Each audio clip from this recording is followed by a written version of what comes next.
ससुराल में वो पहली सुबह आज भी याद है। कितना हड़बड़ा के उठी थी, ये सोचते हुए कि देर हो गई है और सब ना जाने क्या सोचेंगे। एक रात ही तो नए घर में काटी है और इतना बदलाव, जैसे आकाश में उड़ती चिड़िया को किसी ने सोने के मोतियों का लालच देकर पिंजरे में बंद कर दिया है। शुरू के कुछ दिन तो यूं ही गुजर गए। हम घूमने बाहर चले गए। जब वापस आए तो सासू माँ की आंखों में खुशी तो थी, लेकिन बस अपने बेटे के लिए ही दिखी मुझे। सोचा शायद नया नया रिश्ता है, एक दूसरे को समझते देर लगेगी, लेकिन समय ने जल्दी ही एहसास करा दिया कि मैं यहाँ बहू हूँ। जैसे चाहूँ वैसे नहीं रह सकती। कुछ कायदा है, मर्यादा है, जिनका पालन मुझे करना होगा।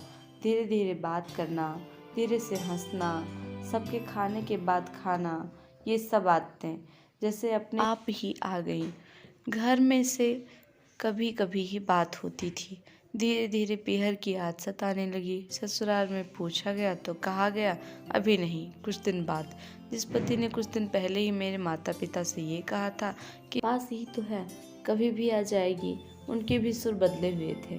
अब धीरे धीरे समझ आ रहा था कि शादी कोई खेल नहीं, इसमें सिर्फ घर ही नहीं बदलता, बल्कि आपका पूरा जीवन ही बदल जाता है। आप कभी भी उठ के अपने पीहर नहीं जा सकते। यहाँ तक कि कभी याद आए तो आपके पीहर वाले भी बिन पूछे नहीं आ सकते। पीहर का वो अल्हड़पन, वो बेबाक हंसना, वो जूठे मुँह रसोई में कुछ भी छू लेना, जब मन चाहे तब उठना, सोना, नहाना, सब बस अब यादें ही रह जाती हैं। अब मुझे समझ आने लगा था कि क्यों विदाई के समय सब मुझे गले लगा के रो रहे थे। असल में मुझसे दूर होने का एहसास तो उन्हें ही हो रहा था, लेकिन एक और बात थी जो उन्हें अंदर ही अंदर परेशान कर रही थी कि जिस सच से उन्होंने मुझे इतने साल दूर रखा, अब वो मेरे सामने ही आ जाएगा। पापा का ये झूठ कि मैं उनकी बेटी नहीं बेटा हूँ और अब दिन नहीं छुप पाएगा। उनकी सबसे बड़ी चिंता ये थी कि अब उनका ये बेटा, जिसे कभी बेटी होने का एहसास ही नहीं कराया था, जीवन के इतने बड़े सच को कैसे स्वीकार करेगा। माँ को चिंता थी कि उनकी बेटी ने कभी एक गिलास पानी नहीं उठाया, तो इतने बड़े परिवार की जिम्मेदारी कैसे उठाएगी।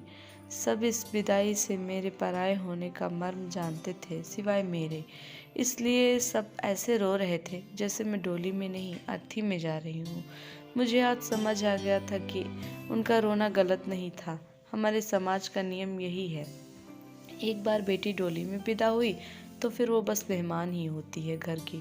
फिर कोई चाहे कितना ही क्यों ना कह ले कि ये घर आज भी उसका है, सच तो ये है कि अब वो कभी यूं ही अपने उस घर जिसे मायका कहते हैं नहीं आ सकती। हजारों समस्याओं और परेशानियों के आने पर भी उसे हल करना है, हंसते हुए, गम छुपाते हुए। क्या यह तपस्या से कम नहीं है अनजान जगह को सुधार कर अच्छा बनाने का काम करना?